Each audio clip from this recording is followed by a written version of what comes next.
flowers mixed together. What is it? That's a sewer treatment facility. That's fetid shit. You should bottle that, send it to Houston. People can rub a little under their nose. Walk right by that paper plant without throwing up their fucking lunch. And we found a new use for fetid shit. I think we all win.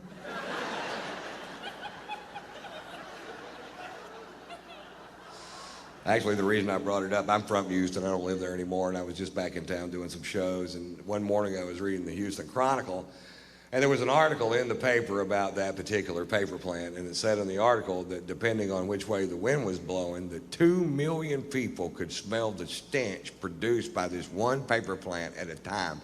That is a big odor. If it was music and 2 million people could hear it, they'd make them turn it the fuck off.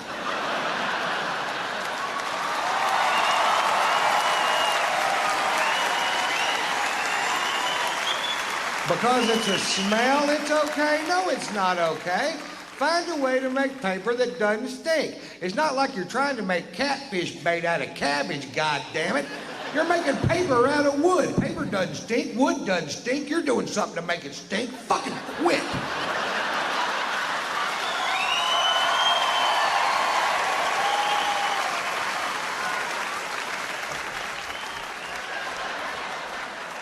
That's me dancing on my soapbox.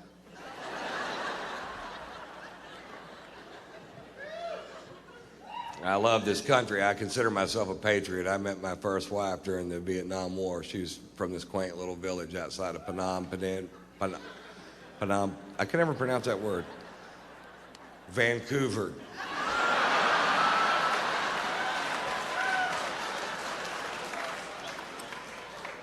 It's not true. Funny, but it isn't true. I love this country. I do what I can to support our troops no matter what they've been asked to do. I don't have to agree in advance with the mission to support the young men and women who do my bidding.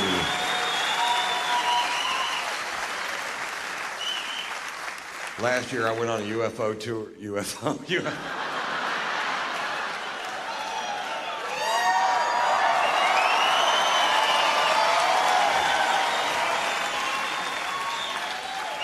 That's good, Ron. I went on a UFO tour, which not a lot of comedians are asked to do. Because the jokes translate so poorly from one planet to the next.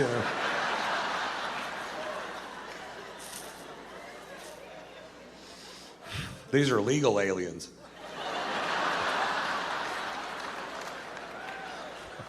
But oddly enough, they still speak Spanish.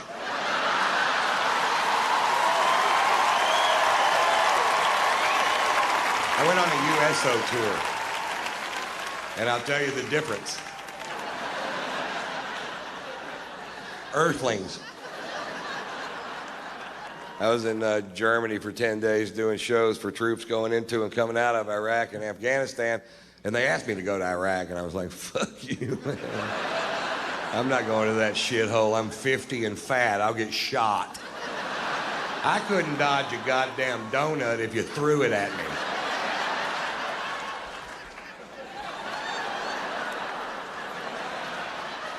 What'd you throw a fucking donut at me for, man?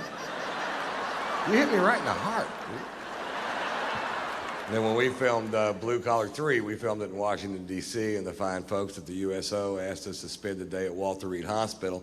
And if you go to Walter Reed Hospital, you'll see a byproduct of this war nobody likes to talk about, but they should talk about it every day, because the sacrifice these young men and women have made for this country, they can't take back, and they should be applauded and saluted and given the best medical care we can give them for the rest of their lives.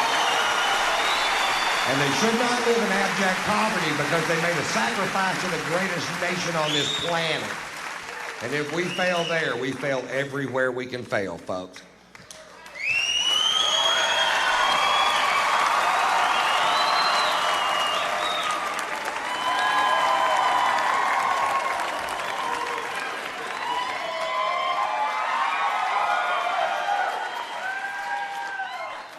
To the troops, guys. Cheers.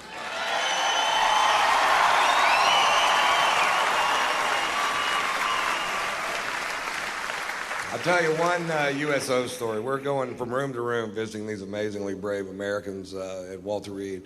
Me, Jeff Foxworthy, Bill Engvall, Larry the Cable Guy. We go to this kid's room, and this kid is mangled. I don't know what they'll ever do for him. The only way he could talk was to hold a finger over a hole in his throat. And he'd breathe in, and he wouldn't use a lot of words, but what he said was very poignant and very funny. And I was just sitting there admiring him, going, who the fuck is this kid to be this brave, you know? And I carry a man bag, and in the bag are cigars and cigar cutters and lighters and reading glasses and sunglasses and Tampax and my wife's titties and all the things I need to make it through an afternoon. We're about to leave this kid's room, and Foxworthy goes, you know, you're the only person today that didn't make fun of Ron's purse. And this kid goes,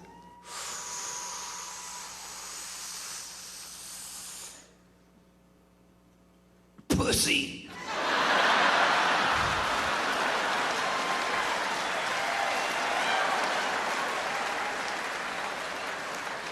That's the only time I've ever seen Foxworthy snot.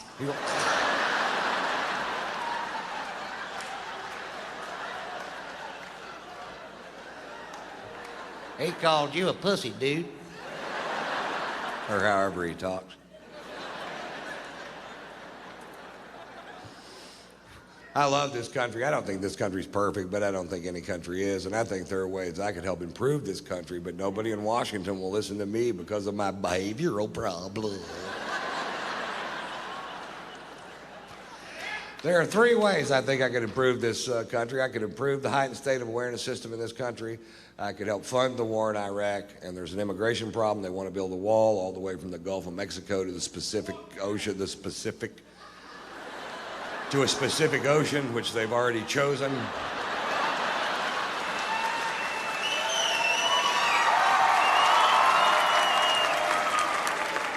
Oh, he was sharp than that. We saw him. Went on a UFO tour and took a trip across a Pacific Ocean, which he had already chosen in advance.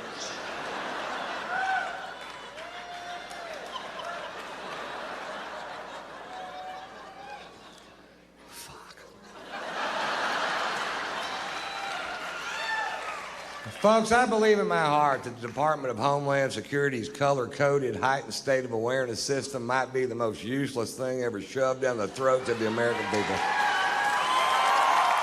In all my travels, I've yet to meet one person that knows what to do different if the heightened state of awareness is yellow or orange or yellow. Nothing ever happens anyway. I haven't met one person that knows that there are 5 heightened states of awareness in this country. Did you know that, sir? Fuck no, you didn't.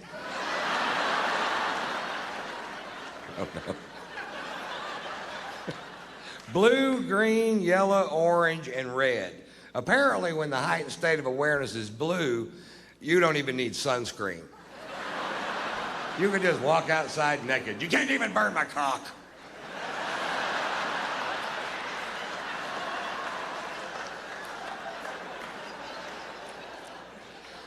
I'm not sure why the Scottish guy said that.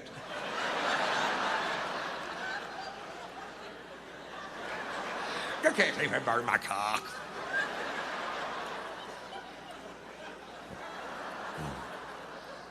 The biggest problem I have with the heightened state of awareness system in this country is that it makes no sense. The second biggest problem I have with it is that it scares my mother. Thanks.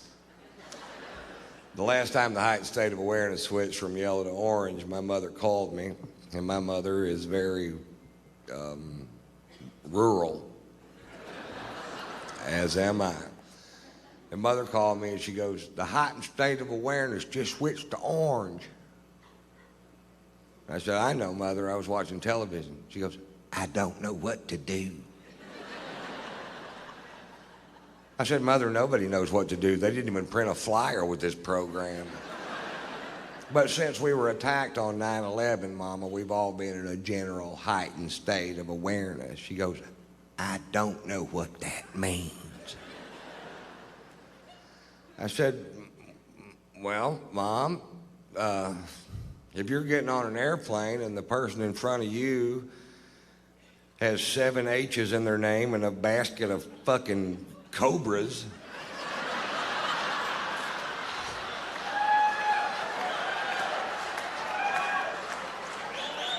Check their shoes for fuses. And that's not racism, that's profiling. And you have to do some profiling. You can't frisk 10 grandmothers just so you can pretend that that guy doesn't look suspicious. Bullshit. Go frisk his ass. When he gets all pissed off, go, sorry. And if he's still pissed off after that, go, hey, you wore the turban to the fucking airport, buddy. Yep. Buy a John Deere cap for travel days. Fuck, I don't know.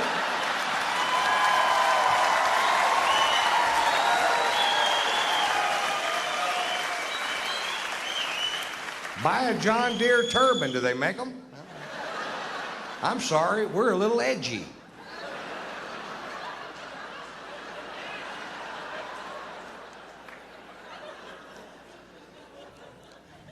If I were in charge of the Department of Homeland Security, we'd have a heightened state of awareness system in this country, that's for sure, but we'd have one that made sense and one that the fine citizens of this country understood. And we would have 2 heightened states of awareness. Go find a helmet. Put on the fucking helmet.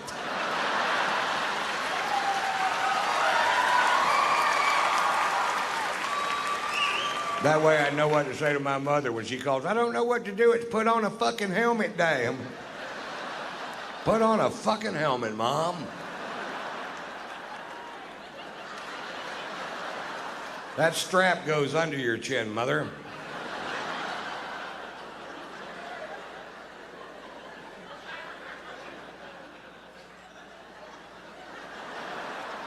When Mother has her helmet on, she forgets her neck works.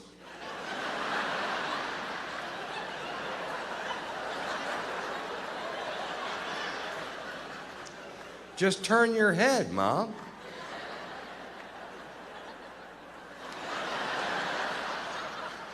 You're getting it.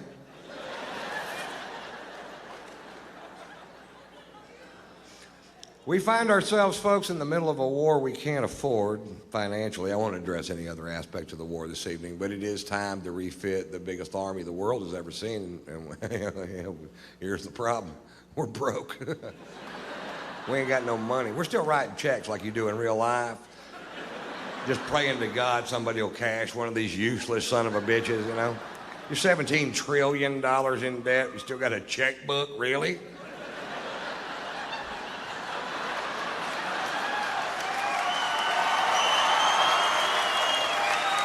Seems like somebody eventually is going to take that checkbook away, you know? And we, you know what? China's cashing our checks, and that's not a good plan for this country, mark my word. And they can't figure out a way to fund this war. And I came up with a great idea that nobody will listen to. Well, you're about to because of your proximity to this speaker system. I was just down in Cocoa Beach, Florida, and just south of Cocoa Beach, Florida is a huge Air Force base that takes up 115,000 acres of oceanfront property. They have military housing on the beach. Major Nelson didn't have oceanfront property, and he was an astronaut with a motherfucking genie.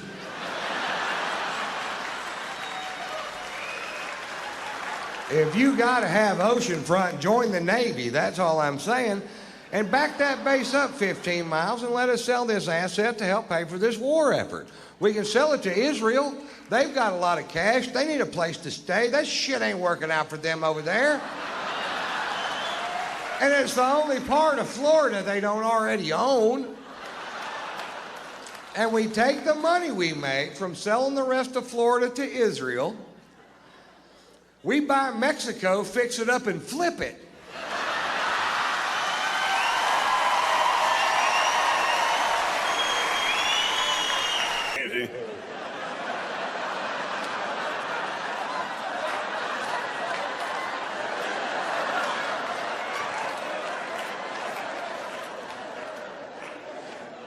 I was broke.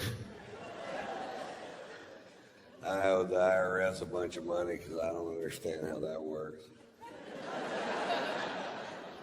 confusing.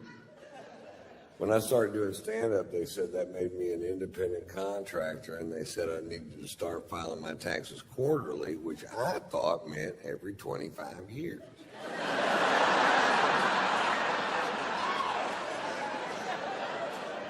My brain won't wrap itself around shit that complicated, man. My brain does this. That's it. That's all it does.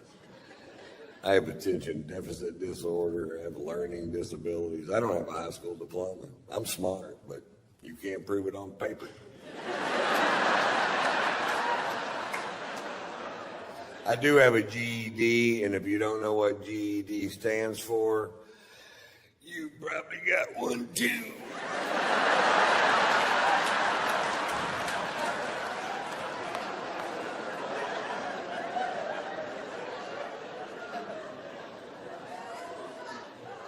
Anyway, I told my wife, I said, I'm leaving today at 3:30 to go to Vegas. My wife's singer-songwriter, composer, Margot Ray is her name, and a brilliantly talented woman. And she says, well, I'm working with a guitar player in the studio till 5 o'clock. You can't wait till 5:30 so I can fly with you. And I said, can you be there at 5:30? And she said, yes, which I knew was a lie, because she's the biggest liar in my life. When it comes to how long it's going to take her to get somewhere, I hear her on the phone all the time just lying through her teeth. We're 2 exits away. Traffic's really heavy. We should be there in 15 minutes. I'm like, you're in the fucking bathtub. We wouldn't be there in 15 minutes if we were where you said we were.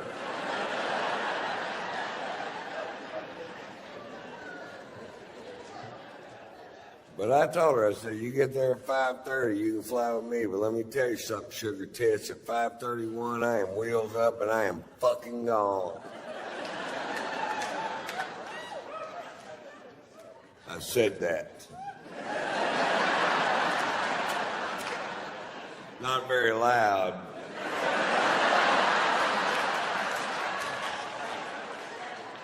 But I said it. 5:31 gets there. Is she there? No. Do I leave? No. 6:01 gets there. Is she there? No. Do I leave? No. Why? Because this dick won't suck itself. That's why. It won't. I've asked it to many, many times. In fact, the other day, I sat my dick down, I looked him straight in the eye, and I said, listen, I know I've drug you into some pretty muddy shit in the last 35 years. I need you to get past that, learn how to suck yourself so I can grow a spine and get on with my goddamn life.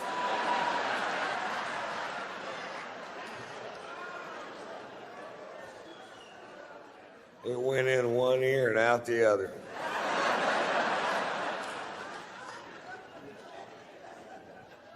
My dick has ears. It has an eye, and it has 2 ears, and a double chin. Mr. Potato Dick. The cutest thing you ever saw. I got little outfits I put on them. One of them's a raincoat. Not a condom, a raincoat. A little yellow slicker with that hat. And looks like that fish and chips dude. It's the exact same size as the one on the box. That's just an interesting fact.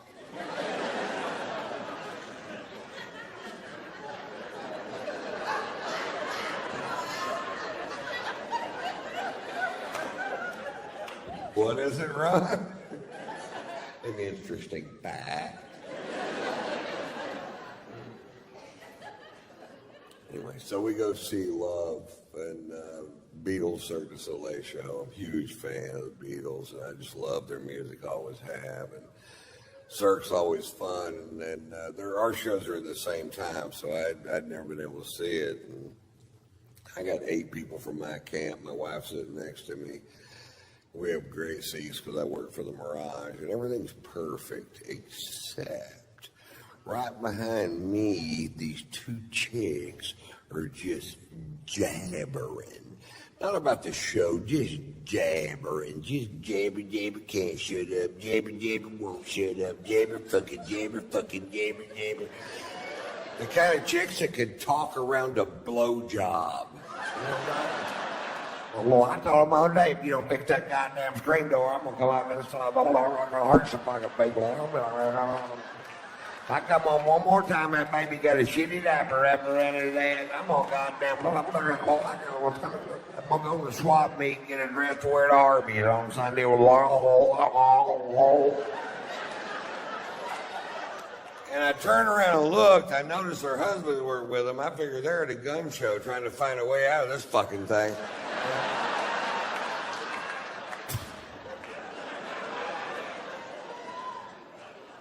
Well, that's way better. I hear the guy sitting next to him go, hey, could you hold it down? My family's trying to watch the show. And she goes, fuck you, we paid our money. We'll do whatever the hell we want.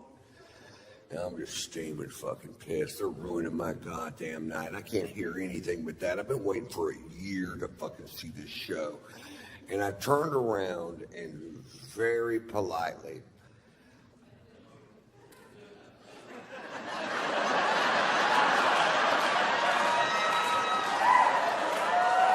don't start with me. Very politely, I said, lady, talking during live theater as far as social skills goes is like shitting in the street. She goes, you better mind your own business. I said, you better quit shitting in the street. She goes, I'll have you thrown out of here. I said, if you don't quit flapping your fucking cock holster. Everybody heard that. Before it was a little disturbance right behind me, very few people privy to that one. Then 1,700 people hear me go, if you don't quit flapping your fucking cock all the time.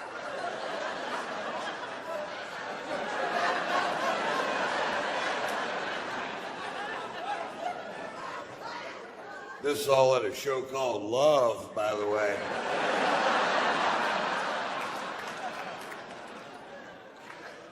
I had her murdered and buried in the desert. It's Vegas, baby. Careful who you fuck with. And legend has it, if you go out into the desert and the moon is full and the wind dies down, you can still hear her jabbering. I'm a street shooter. I'm shitting in the street. Did you? What the fuck was that? That's that chick Ron killed. They call this Jabber Gulch.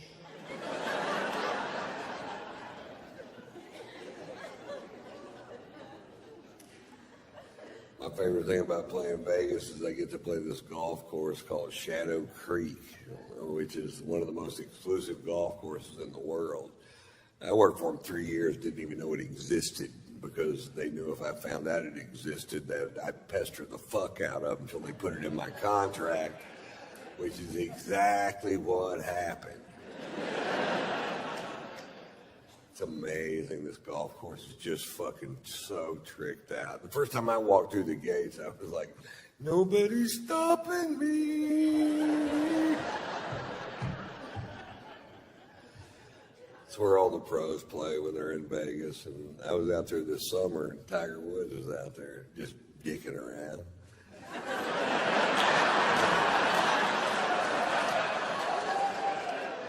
I may sign my golf glove. I got to meet the most famous person I've ever met, and I know a lot of famous people, but nobody as famous as Tiger fucking Woods. I love Tiger, man. I defended Tiger when all that stuff first came out. When I heard those initial rumors, I felt sick to my goddamn stomach for the guy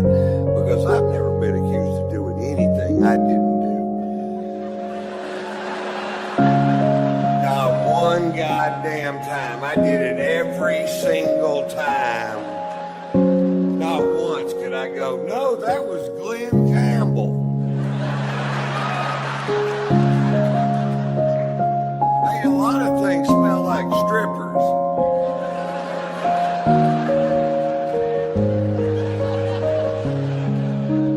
And I defended him to my wife. I said, you don't know what this guy's been through. He did his first famous golf shot on television when he was 2 years old. You don't know what his home life's like. You can't judge the guy because he made one mistake. And he gets to number 13, 14, 15, 16. I started going, God damn, Tiger, come on, buddy. And it got to the point where every time he got caught with another woman, my wife would go like this.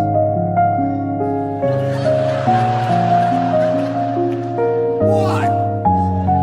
I don't even know the fucking guy. You act like I was holding his dick the whole time.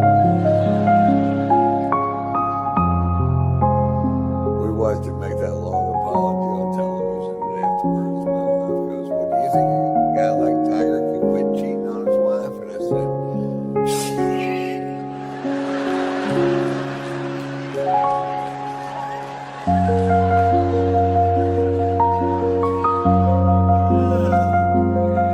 you bet. What you know is bullshit, because you know as well as I do, if a guy likes strains, getting him to quit wanting strains is like getting a dog that likes to kill chickens to quit killing chickens. They don't even know what you're talking about. You gotta quit killing chickens. All right, let me see if I got this straight.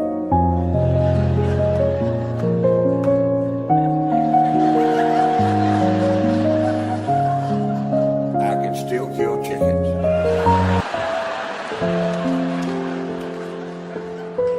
No, you can't kill chickens anymore. All right. Let's say I'm in a hotel room with the chicken.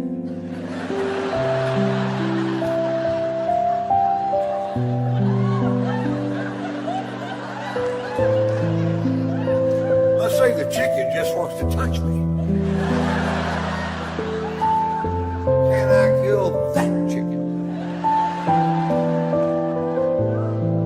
No. My wife told me all women want the same thing. They want to marry somebody who will never have sex with anybody else, no matter what. I said, well, then maybe you should consider marrying somebody that nobody else wants to fuck. If it means that much to you.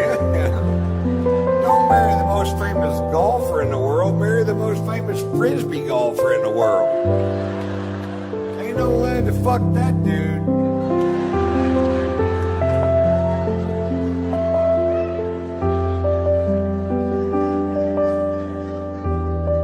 We had a chat about cheating that day.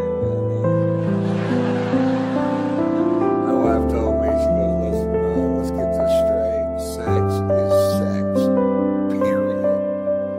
I said, no, now, wait a minute. Oral sex is not the same as intercourse. She goes, it's the exact same thing. I said, it's not the same price.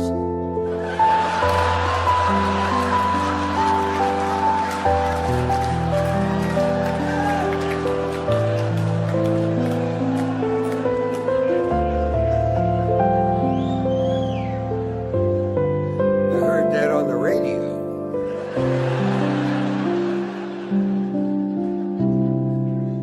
It all comes down to opportunity, man. Some guys are put into a position where they have to say no to beautiful